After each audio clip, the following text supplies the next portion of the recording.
Diqqat! Bu malware tajriba va ko'p bilim o'zlashtirish maqsadida ko'rsatib berildi. Siz bu malwareni o'z qurilmalaringizda ishlatishingiz kerak. Biz sizni harakatlaringizga javob bermaymiz. Metasploit reverse shell. Metasploit yordamida reverse shell yaratish va ishlatish. Birinchi qadam. Metasploit frameworkni o'rnatish.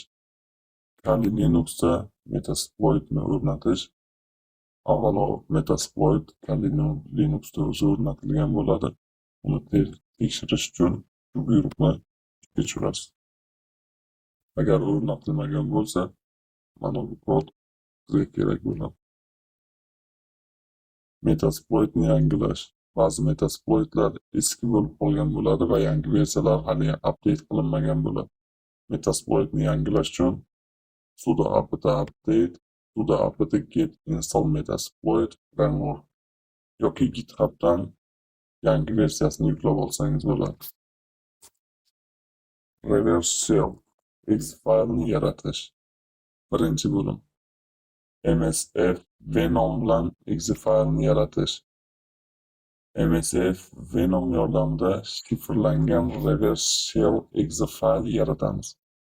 Buning uchun bizga quyidagi kod kerak bo'ladi. Dasturni ishga tushirish uchun quyidagi kodni kiritamiz. Dastur ishga tushdi va bizda exe fayl mavjud. Reverse shell exe fayl bizda mavjud. Endi buni tushuntirish kiritadigan bo'lsak, Windows Meterpreted Reverse TCP Meterpreted Reverse TCP Payload bu TCP protokollarini o'z ichiga oladi. Lhost bu sizning IP adresingiz kiritilishi kerak bo'lgan bo'lim. Lport bu tinglashingiz kerak bo'lgan bo'lim, ya'ni port. Siz tinglab turgan portga nishonga olgan qurilmangiz shu port orqali sizga shell ochib beradi. X86 shifrlashda shifrlash uchun kodlovchi bu bo'lim hisoblanib, bu 5x5x shifrlashni amalga oshiradi va antiviruslarni aniqlashini keskin pasaytirib yuboradi. I5 shifrlashni 5 marta takrorlash. Fexe chiqish formati, exe formatda chiqishi kerak. Reverse shell fayl nomi. Natija tayyor, bizda reverse shell mavjud. Exe faylni Windowsga yuborish. HTTP serverlar orqali yuborsangiz ham bo'ladi, ya'ni python-m http.server 8000 yoki boshqa port qo'yib ham o'zingiz yuborsangiz bo'ladi. Lekin bunday qilish ko'pincha brauzer tomonidan cheklangan va brauzer har xil fayllarni, norasmiy fayllarni brauzerdan yuklab olish uchun yo'l qo'ymaydi. Shuning uchun buni fleshka orqali ko'chirib olganingiz yaxshi. Yokida social medialarda tarqatsangiz ham bo'ladi. Telegram yoki Instagram orqali ham tarqatsangiz bo'ladi. Biz fleshka bilan ko'chirib olamiz. Fleshka qurilmaga ulaymiz. Ulangan qurilmani fleshkaga reverse shell dasturini ko'chirib olamiz. Dastur ko'chirildi va buni nishondagi kompyuterga o'rnatamiz. Nishondagi kompyuterga fleshka o'rnatildi. Undagi exe faylni tashqariga chiqarib olishimiz kerak. Fleshka qurilmaga kirgizildi va biz dasturni desktopga chiqarib olishimiz kerak.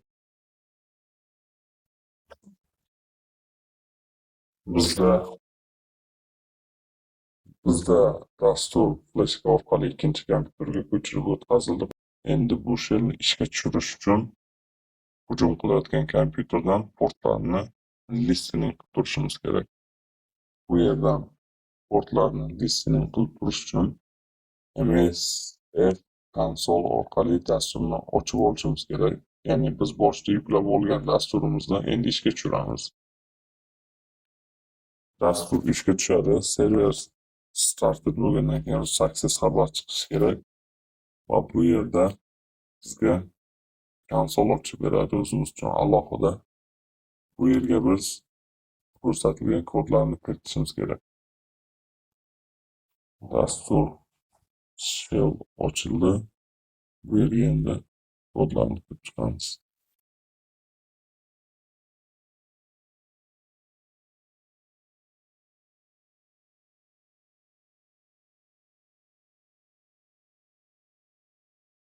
Set ls host bu sizni IP adresingiz bo'lishi kerak. Men bu yerga o'zimni IP adresini kirityapman, chunki shell sizning IP adresingizda ochilishi kerak. Boshqa joyga ketib qolmasligi uchun ham IP adresingizni ls hostga yozishingiz kerak. Set l port bo'lsa, bu siz tinglamoqchi bo'lgan port.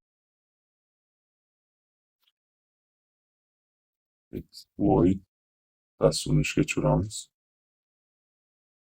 Bizda dastur ishga tushdi. Hozirda started reverse TCP handler on biz yozgan IP bilan shu port listening qilib turibdi. Hozir bizda hujumchi kompyuter aniq ishlab turibdi va eshityapti. Bizga shelldan signal kelishini TCP portlari orqali tinglab turibdi. Biz endi ikkinchi kompyuter orqali dasturni ishga tushiramiz. Dasturni ochganimizdan dasturni ochdik va bizga keldi. 192, 168, 226, 47 IP bilan bizga bog'lanish signali keldi va bizga bog'langanligi haqida xabar ham keldi. Session 1 opener, ya'ni ochildi. Shell bizga ochiq endi. Biz hozir bu yerga to'g'ridan-to'g'ri buyruqlarni yoza olmaymiz. Buyruqlarni kiritishimiz uchun load stdp degan buyruq bor. Bu ya'ni Windows buyruqlarini kaliga o'girib berib, birdaniga kalida Windows huquqini olish uchun ishlab beradi. Buni yozamiz. Bizda tayyor. Endi ko'rishingiz mumkin, hammasi Windows nomidan ishlaydi. Barcha Windows ma'lumotlari. Va bu yerda agar kompyuter yopilmasa, zararlanuvchi kompyuter yopilmasa, yangi fayl ochilganda yoki o'zgarish bo'lganda ham siz uni kuzatib turishingiz mumkin. Masalan, yangi txt fayl ochamiz, uni nomi A bo'lsin va buni kirib tekshirib ko'ramiz. A.txt fayli bor. Buni ichiga bironta bir oldin o'qib ko'ramiz. Buni ichi toza bo'lishi kerak. Ichida hech narsa yo'q. Endi buni ichiga biron bir o'zgarish kiritsak, qayta o'qib ko'radigan bo'lsak, Alloh hakkar. Barcha kodlarni va ma'lumotlarni, Notion'dagi ma'lumotlarni video ostidagi link orqali kanalimizdan olishingiz mumkin. Kanalda turli xil malware va kiberxavfsizlikka oid yangiliklar yuboriladi. Undan tashqari, yaqin orada bu kanalda kuchli malwarelar va ularning ishlash tartibi tushuntirib boriladi.